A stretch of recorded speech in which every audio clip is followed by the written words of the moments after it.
तुला काही सापडलं तरी दाखवाय आणशील काय? उद्या जाऊन भीमाईच्या खोलीचा कचरा पण आण, बघा बघा बघा. नाही नाही नाही नाही, ए बाबा बल्लू, कचरा नाहीये हा. ज्या अर्थी भीमाबाईंनी हा कागद इतक्या वर्ष सांभाळून ठेवला, म्हणजे तसाच काहीतरी महत्वाचा कागद आहे हा. मामा कशाला जुनाव करून काढतोय? आत्ताच बघ, आता हाल चालल्यात एकटं जेवायचं. जुनं तेच सोनं असतं बल्लू. ही बैलाट मंडळी कोण आहे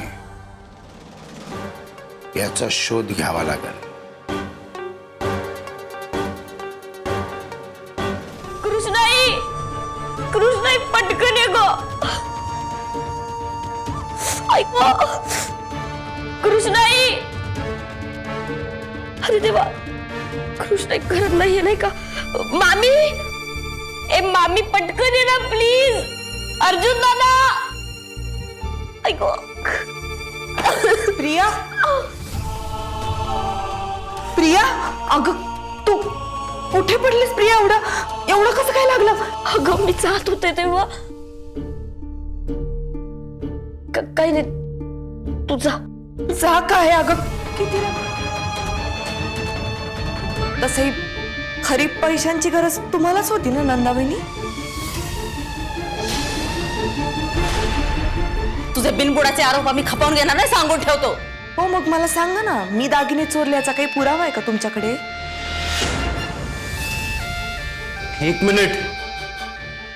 हा घरातला दागिना सगळ्यांच्या खोल्यांची झडती होईल. हो चालेल ना. तुम्हाला वाटतंय ना मी चोरी केली, मग झडती खुशाल घ्या, पण आपण सुरुवात उलटी करूया. नंदाबाईंच्या खोलीपासून वा गवा तुझी. म्हणजे चोर तर चोर, वर शिरजोर. तुला लाज नाही वाटत आमच्यावर असा चोरीचा आळतेस ती? आता आमच्या लक्षात येतंय. शाले, कळलं का तुला? नाही, आम्हाला काल पार्लरला जायचंय म्हणून मी पैसे मागितले, तर तुला काय वाटलं त्या पैशांसाठी आम्ही देवाचा दागिना चोरू?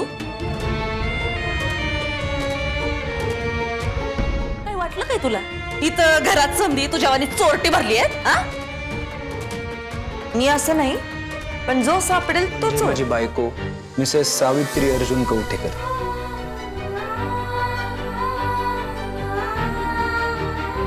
त्यांचा सुद्धा यामध्ये खूप मोठा वाटा आहे. त्यामुळे याचं सर्वात जास्त श्रेय जर कोणाला जात असेल ना, तर ते सावित्रीला जात.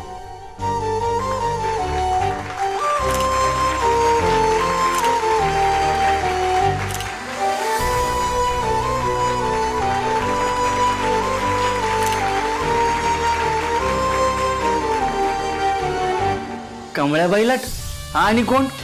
जो प्रश्न तुला पडलाय ना, तोच प्रश्न आम्हाला पडलाय. हा कमळ्या बैलट कोण, कुठे राहतो, काय करतो, तेच शोधायचंय तुला. अहो या जगात 100 कमळ्या बैलाट असतील, त्यातून याला कुठं उलगायचं? ते तुझ्या हातात तो कागद आहे ना, नीट वाच. हा दाखला जरी जुना असला तरी त्या दाखल्यावर ज्या हॉस्पिटलचं नाव आहे ते अजून हयात आहे. तिथं जायचं, तिथं तुला इत्तंभूत माहिती मिळेल. वाटलंच असं कर, 2-4 हुशार साथीदार घेऊन जा तुझे, त्यांना कामाला लाव. आणि हा माणूस कोण आहे त्याला माझ्यासमोर हजर कर. तिला कसं वाटेल तू विचार कर ना मामा. बरे हे सगळं ऐकल्यावरती नक्कीच चिडणार आहे, नक्की ओरडणार आहे मला. अर्जुन सारखा तिने पण हा बोला धरला तर मी काय करू मामा? मी एका वेळेला 2 माणसं नाही गमवू शकत. मला त्यांचा राग पण नाही सहन होणार आता. ते बी खरंच आहे म्हणा. खरं ताईला सांगायला तर पाहिजे ना.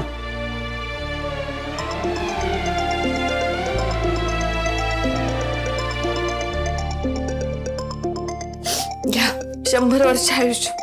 मदर मौनीचा फोन आहे. उचल उचल. हॅलो मदर माऊली बोल. काय मदर मावली गेलीस की तिकडचीच झालीस वय? तिकडची म्हणजे? अगं तिकडची म्हणजे कामाकडची.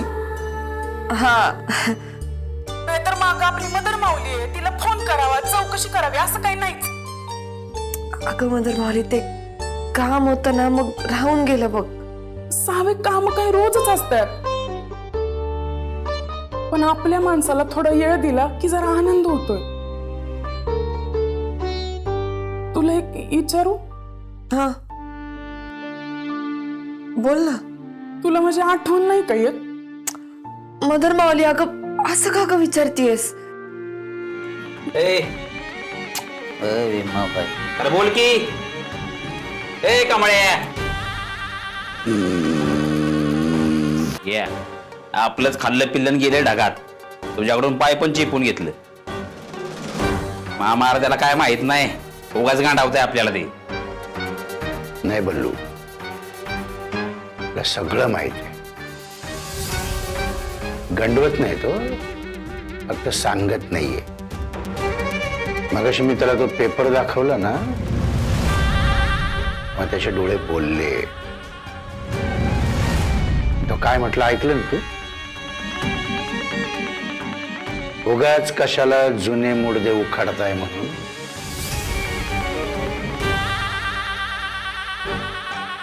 हा मुडदा उखडून आपल्याला बोलतं करावं लागणार आहे बल्लू.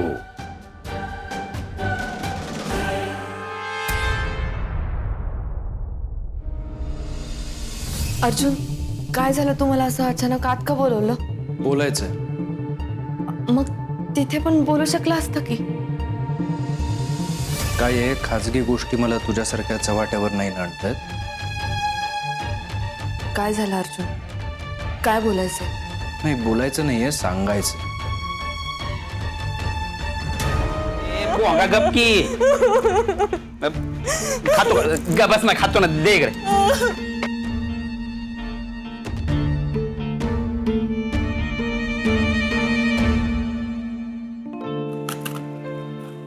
छान आहे ना व? बल्लू मजा आहे बाबा तुझी. कुणीतरी आहे तुझं काळजी करणार. पण माझी बायको आणि पोरगा आधी माझी आठवण सुद्धा काढत नाही. हे समज ना तुमच्यामुळे झालंय मामा. माझ्यामुळं? तुम्ही त्या सावीला सावित्री म्हणून घरात आणलं नसतं तर हे झालंच नसतं ना. त्या अर्जुन सावित्रीने तुम्हाला घराबाहेरच काढलं नसतं आणि तुम्ही पण आमच्या संग मस्त दिवाळी साजरी केली असती. एक लक्षात घे शाली, प्रत्येकाचा एक दिवस असतो. आज अर्जुनचा आणि सावित्रीचा दिवस आहे, उद्या आपला दिवस असेल. असा धडा शिकविल ना मी त्याला, कायम लक्षात राहील त्याच्या.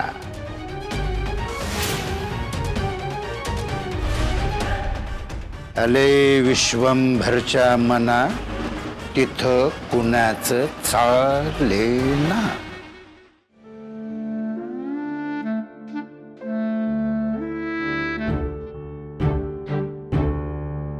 तरीच मी काल सांगितलं होतं फराळ जरा कमी खात चला, ताव कमी मारा. झाले की नाही आता वांदे? वाढलं असेल आता वजन, मारायच्या फेऱ्या. नाही पण खरंच मला खरं तर आवडलं आहे तुझं. सणासुदीच्या दिवशी तू वजन कमी करण्याचं मनावर घेतलंस बाबा. इकडे कशाला फेऱ्या मारतेस? इकडे बाहेर मार ना, मोकळ्या आवारात फेऱ्या मार. हा वजन कमी लगेच होईल ना. इथं मोठा भाऊ म्हणून घरात तुमचं पत वाढावं यासाठी विचार करतोय आणि तुम्ही काय आमचं वजन काढताय हो? इथं आमच्या जीवाची काळजी होतीये. तुम्हाला नवरा असून काही समजत नाही का हो आमचा त्रास? लगेच म्हणलं मी. काय ग काय झालं? अचानक अशी जीवाची काळजी व्हायला काय झालं नंदाला? तुम्ही पाहिलं नाही का ते महाराज काय म्हणले बाहेर? काय? घरचा खरा वारस समोर यायला पाहिजे आणि इथं खरा वारस समोर असून त्यांना दिसत नाहीये. सबद्यांनी डोळ्यावर पट्टी बांधून घेतली आणि आपल्या सोबत पकडापकडी खेळताय. सुटणार. डोळ्यावरची पट्टी लवकरच सुटणार.